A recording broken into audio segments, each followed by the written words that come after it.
Iran Israel চলমান যুদ্ধের জেরে বিশ্ববাজারে তেল সংকটে বিভিন্ন দেশের মতো বিপাকে পড়েছে পাকিস্তানও, যার ফলে সপ্তাহের ব্যবধানে পেট্রোল ও ডিজেলের দাম বেড়েছে 20%। এই সংকট মোকাবেলায় জ্বালানি সাশ্রয় ও সরকারি ব্যয় কমাতে সোমবার নজরবিহীন কঠোরতা আরোপ করেছেন দেশটির প্রধানমন্ত্রী শেহবাজ শরীফ।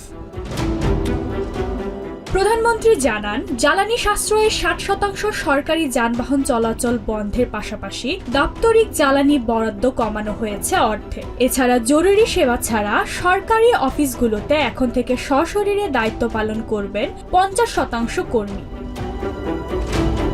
একই সাথে আগামী সপ্তাহ থেকে পাকিস্তানের সব স্কুলে টানা 2 সপ্তাহ বন্ধ এবং বিশ্ববিদ্যালয়গুলোতে অনলাইন ক্লাস চালুর নির্দেশ দিয়েছেন প্রধানমন্ত্রী শেহবাজ শরীফ। तेल की बचत के लिए हफ्ते में एक इजाफी জ্বালানি সংকটে সরকার বেশ কিছু কঠোর সিদ্ধান্ত নিয়েছে। এখন থেকে জরুরি সেবা বাদে সরকারি বেসরকারি প্রতিষ্ঠানের অর্ধেক কর্মী বাসা থেকে কাজ করবেন। সপ্তাহে অফিস চলবে 4 দিন, তবে ব্যাংকগুলো এই ছুটির আওতামুক্ত থাকবে। এছাড়া এই সপ্তাহের শেষ থেকে সব স্কুল 2 সপ্তাহ বন্ধ এবং উচ্চশিক্ষা প্রতিষ্ঠানগুলোতে অনলাইন ক্লাস শুরুর ঘোষণা দেওয়া হয়েছে।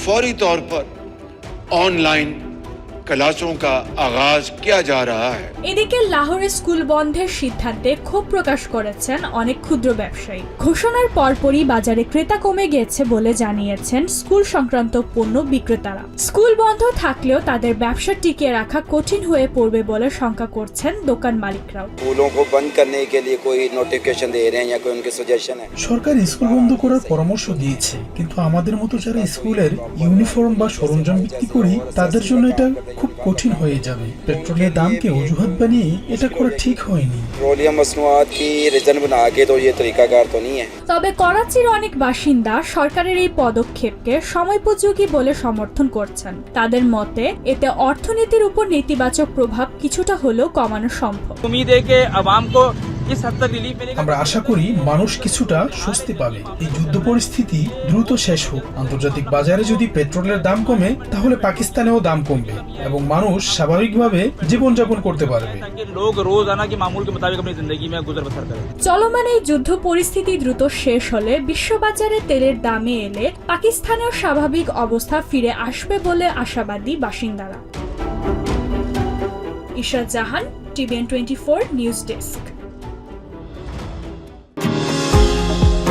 নিউ ইয়র্ক থেকে সম্প্রচারিত TVN 24 টেলিভিশন বিশ্বজুড়ে বাঙালির কণ্ঠস্বর।